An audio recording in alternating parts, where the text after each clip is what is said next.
Good morning. Welcome to Grandma's Laces.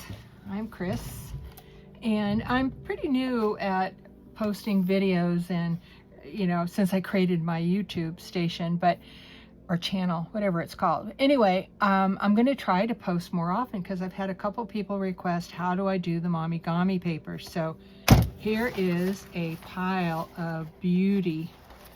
I mean, look at the colors, and oh, I wish you could smell them. They all smell so good. Look at these, they're just beautiful. And I'll show you in a second.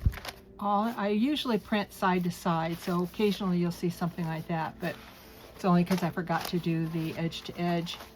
Look how beautiful that is, the colors in there. These are so much fun to play with because you can fold them and use them in a journal. You can cut them up, use them for the backing of a tag. I use these frequently for borders down the sides of pages and such. So I will show you how I create these luscious papers. And the cool thing is they smell so good. Why, you ask? Well, I'll show you. It's a good old-fashioned Jergens lotion, rose lotion. That's it. That's all I use. And there's many recipes, many ways of doing this, but I really love what happens here. The paper I use is Hewlett-Packard Premium 32. It's a gorgeous paper, beautiful writing surface. I use this for all of the journals I create for the writing paper because it's so smooth and lovely. So that's what I use. Now, and I tend to always print back to back or side to side, both sides. So here's a stack of papers that I will demonstrate on. Let me do something more colorful. How about one of those? Yeah, that's a pretty one. So I'll show you what to do. So simple. Squeeze a pretty good size, more than a teaspoon, less than a tablespoon. Rub it on your hands and then just start smoothing it onto the paper. I usually go around and around, so I have lotion on both sides of my hands. Do the outside first and kind of move towards the inside. And then I just start crumbling it up. I love what happens is that the hand lotion saturates and makes the paper very flexible and soft and malleable. And anyway, so look at that. Oh no, what's happened? But you open it up and you can see the beginnings of what it's going to look like. And it's important to be very, very gentle because you can rip and tear them so easy. So maybe I'll fold it over the other side. I often do this while I'm on Zoom meetings where people can't see it because it's down below the screen, but you just keep smushing it down into a little teeny ball and then very, very carefully opening it up again.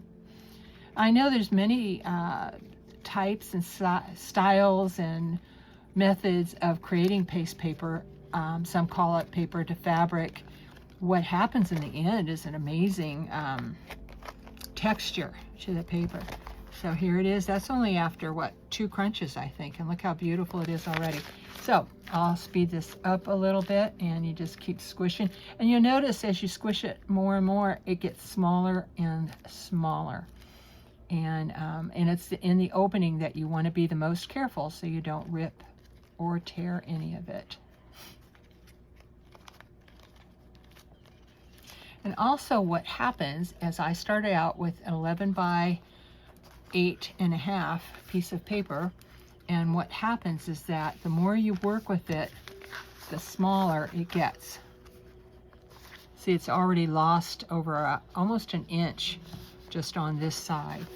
And I could keep working with this and making it smaller and smaller, but I'll go, and then like I said, I like to print on both sides, so I've used this for journal covers. I mean, the possibilities are endless. If you're a crafter, you'll find a million ways, well, maybe a couple hundred, but ways of utilizing this paper. Let's see, let's do, yeah, this, I like to make sure that they kind of coordinate, even though this is 2 prints. Don't know how I'll use it, but once again, I squeeze. I'm getting low, I have to order more. I squeeze just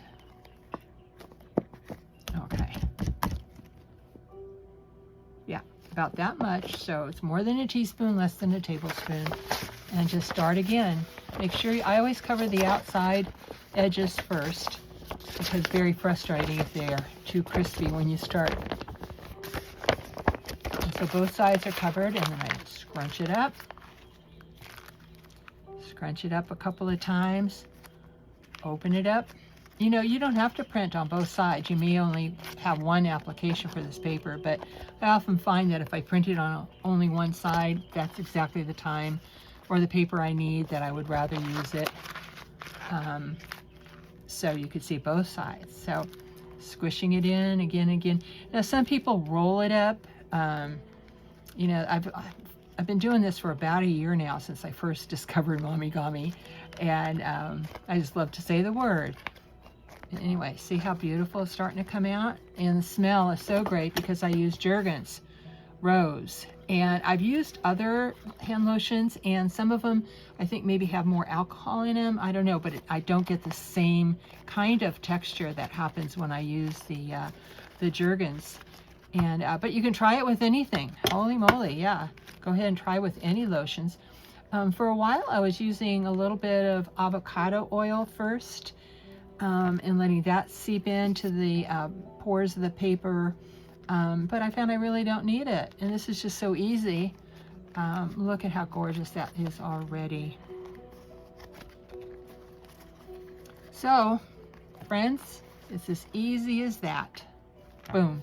And just so maybe you can hear this. Here's one that's already finished, but listen. Isn't that amazing? Here's a piece of regular paper. Way different. So that's how you make Momigami. I hope you enjoyed this. Let me know if there's any questions. I'll be happy to do another video. And God bless.